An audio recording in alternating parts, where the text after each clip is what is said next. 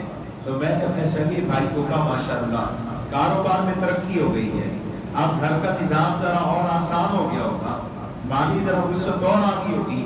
تو مجھے بڑا لاپرواہی سے کہنے لگا کہ بس جی اللہ کا کرم ہے۔ تو میں نے بڑی بے تکلفی سے کہا کہ بھائی جان ایک بات کو کہنے لگے ہاں، میں نے کہا یہ جو تمہارا جملہ ہے نا بس جی اللہ کا شکر ہے، حقیقت میں شکر کی ادائیگی ناشکری ہے۔ سننے والا کب سمجھے گا کہ یہ اللہ کے انعامات میں گھرا ہوا ہے، کب سمجھے گا کہ اللہ کے انعامات میں وہ کہے گا گزارا ہو رہا ہے۔ خدا کی نعمت پر جب شکر ادا کرنا ہے تو اس انداز سے کہ سننے والا وہ یہ گمان کرنے لگے کہ یار بندہ بڑی عافیت میں ہے، بندے پر بڑی نوازشات ہیں، بندے پر بڑی انعامات ہیں، اس انداز سے کہ یار اللہ کا بڑا کرم، اللہ کی بڑی مہربانی ہے۔ گزارا کیسا چل رہا ہے؟ بس کی دسا یار رب دے بڑے سن، اللہ کی بڑی مہربانی ہے۔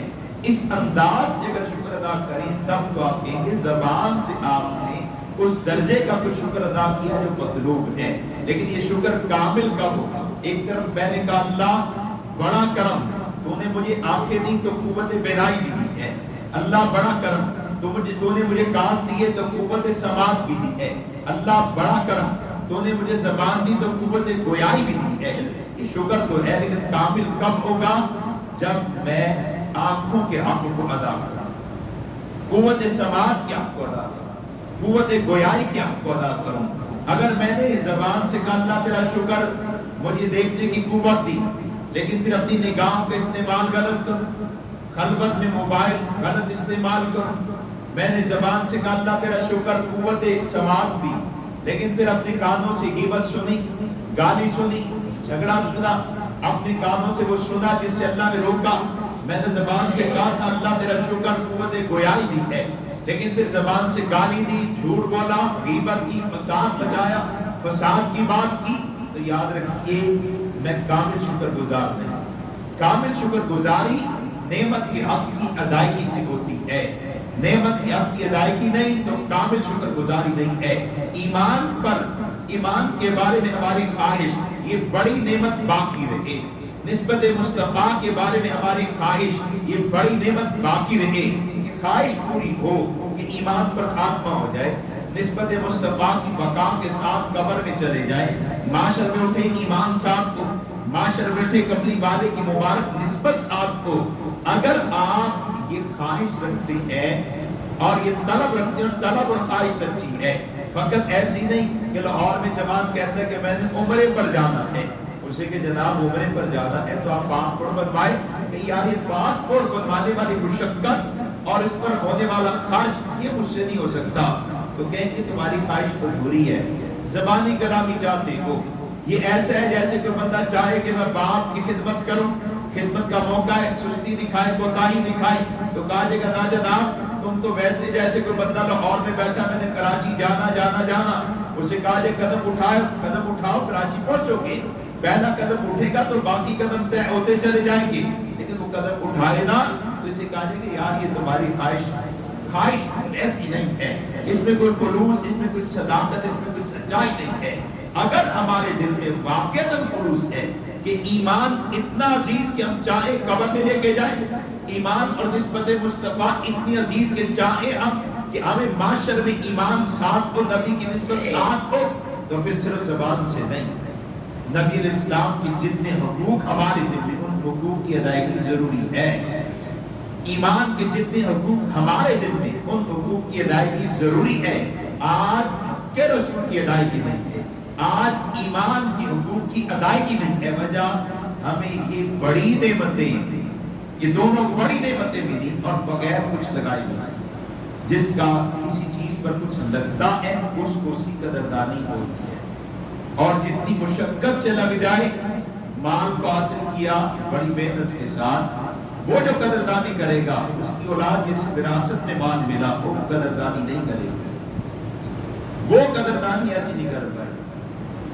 آپ اپنی زندگیوں کو دیکھیں، ہم میں کتنے لوگ ایسے ہوں گے جن کے والدین نے غربت میں زندگی گزاری ہے یا پورا گزارا کیا، اپنی ماں کے حال کو دیکھیں کیسے سردے والی ہوتی ہے، اپنے باپوں کو دیکھیں کیسے گزارے والے ہوتے تھے، اپنی آمدن کو جمع کر کر کے اولاد کے لیے کچھ بنانے والے ہوتے تھے، اور اولادوں کو ملا، اچھا گھر مل گیا، سواری مل گئی، ان کو کھانے پینے کی اور دیگر راحت کے اسباب مل گئے، وہ بندہ خود کہے گا یار جو قدردانی میں کیا کرتا تھا میری اولاد ایسی قدردانی، وجہ باپ کو کچھ لگا ہے، اولاد کو کچھ لگا نہیں۔ اگر ایمان پر اور اپنی والد کی مبارک نسبت پر ہمارا بھی کچھ لگے، کام وقت صلاحیت ہو، مال ہو، جسمانی مشقت ہو، کچھ لگے تو پھر اس کی قدردانی ہوتی ہے۔ اس وجہ سے آپ کو غیر مسلم، وہ غیر مسلم جو ایمان لائے، ان میں ایسے لوگ ملتے ہیں جو ایمان کی اور نبی اسلام کی مبارک نسبت کے بہت قدردان ہیں۔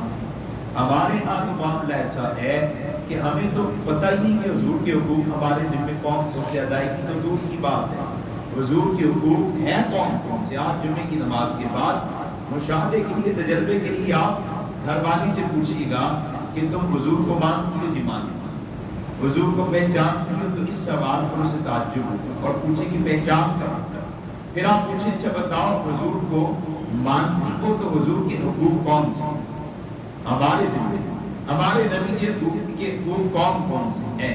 بھائی آپ تو گھر والوں کی بات کریں گے، آپ کہیں گے میری گھر والی کون سی عالمہ معلمہ، آپ والد کی بات کریں گے، پوچھیں گے تو آپ کہیں گے یار یہ بیچارہ کون سا عالم، یہ کون سا خطیبان۔ میں آپ کو حلفاً کہتا ہوں خدا کی قسم دیندار طبقے میں بھی آپ اگر جائیں تو حضور کے حقوق کی پہچان نہیں۔ آپ حق رسول کے بارے میں پوچھیں، ادائیگی کے بارے میں پوچھیں، بھئی حقوق رسول ہے کون سے اور ان کی ادائیگی کا اہتمام کیا، پوچھ لیں۔ میرے پاس ایک عالم آئے میرے ادارے میں، فیروز پور روڈ جامعہ عبداللہ بن محمد آئے، اور وہ ہمارے ادارے میں پڑے ہوئے تھے، اور مجھے کہنے لگے کہ میرے ساتھ فیکٹری میں ایک عیسائی کام کرتا ہے، میں اسے ایمان اسلام کی دعوت دینا چاہتا ہوں۔ میں نے تو بہت اچھی بات ہے، یہ تو اہل ایمان میں بڑی کمزوری ہے کہ غیر مسلم کو ایمان کی دعوت نہیں دیتے۔ کہنے لگے کہ میں اس کو دعوت دینا چاہتا ہوں، تو بتائیں میں کس طرح دعوت دوں۔ یہ میرے دو دوست، بلکہ 3 دوست، 4 دوست بیٹھے ہیں، ان چاروں کو میں پہچانتا ہوں۔ ایک تنظیم شعبان ختم نبوت کے تحت ختم نبوت کا کام کرتی ہے، لیکن ان میں بھی کام کرنے والوں کے لیے تربیت ہے کہ غیر مسلم کو ایمان کی دعوت کر سکتے۔ تمہاری عمر 40 سال ہو چکے ہیں، تم اپنے فن میں ماہر ہو چکے ہو، لیکن حضور اسلام کے دین کی دعوت دینا نہیں جانتے۔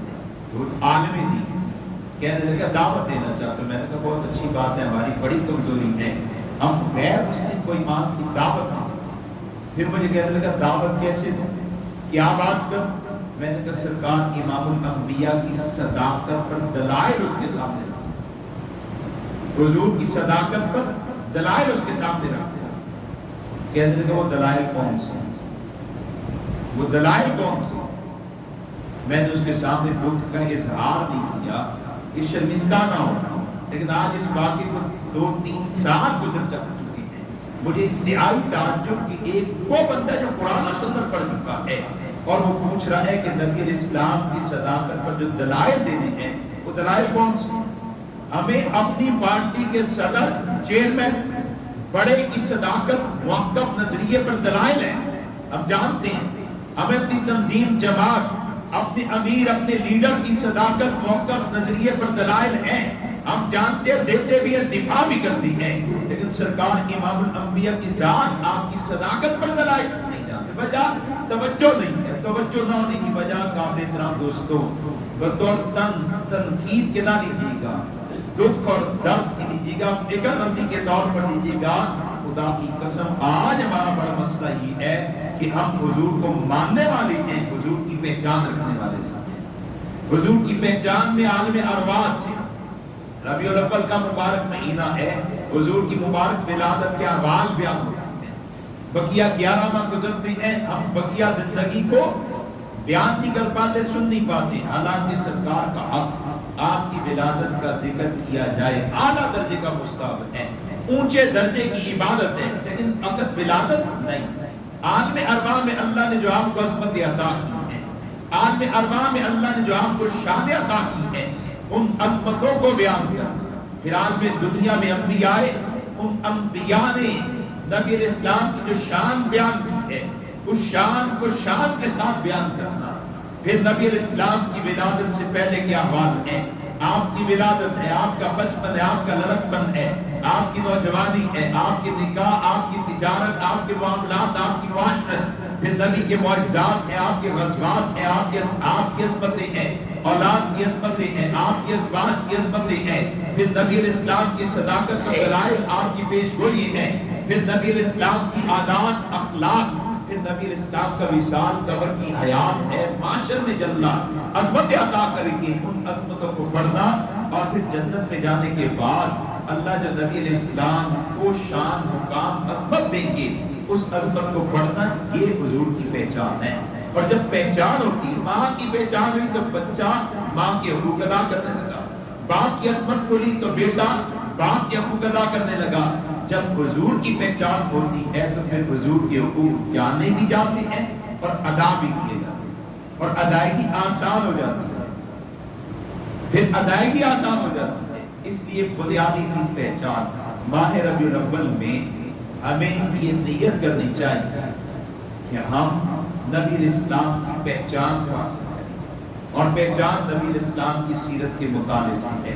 حضور علیہ السلام کی سیرت پر کتابیں ملتی ہیں, اب تو بہت آسان ہے, موبائل میں مل جاتی, پی ڈی ایف کی صورت میں مل جاتی ہے, بیانات مل جاتے ہیں, آڈیو ویڈیو بیانات مل جاتے ہیں. ان بیانات کو سننا, نبی علیہ السلام کی پہچان حاصل کرنا, اس پہچان سے حضور کے حقوق کی ادائیگی انتہائی آسان ہو جاتی ہے. اور قابل احترام دوستو, ربیع الاول کا نہیں, سرکار کی ذات کا ہم سے تقاضا, صرف ربیع الاول کا, حضور کی ذات کا ہم سے تقاضا ہے, مجھے پہچانو اور پھر میری جملہ حقوق ادا کرو. ہر بندہ اپنا حق مانگتا ہے, حضور علیہ السلام بھی امت سے اپنے حق کی ادائیگی چاہتے ہیں. پہچان ہونی چاہیے, پہچان کروانی چاہیے. یہ ذات تو ایسی ہے جس کی پہچان کافر کو ہو جائے تو کافر ایمان تک پہنچتا ہے. وقت کم ہے, ورنہ میں کچھ ایسے لوگوں کے احوال سناتا. آپ سے یہ گزارش ہے, اس ماہ ربیع الاول کے اس مبارک دن, مبارک موقع, جمعے کی نماز کا وقت مبارک وقت ہوتا ہے, آپ حضرات مصمم ارادہ کریں. کسی جماعت کا تقاضا نہیں, ادارے کا تقاضا نہیں, مولوی مفتی کا تقاضا نہیں, یہ ذات پیغمبر کا تقاضا ہے کہ مصمم ارادہ کریں. آپ نے نبی علیہ السلام کی پہچان حاصل کرنی ہے, حضور کی سیرت کا مطالعہ کرنا ہے, اور آپ کے ذمہ نبی علیہ السلام کے جو حقوق, ان حقوق کو اہتمام کے ساتھ ادا کرنا ہے. اللہ کریم ہماری آج کی اس نشست کو, بیان کو, سننے کو, سنانے کو قبول فرمائے, ذریعہ نجات بنائے.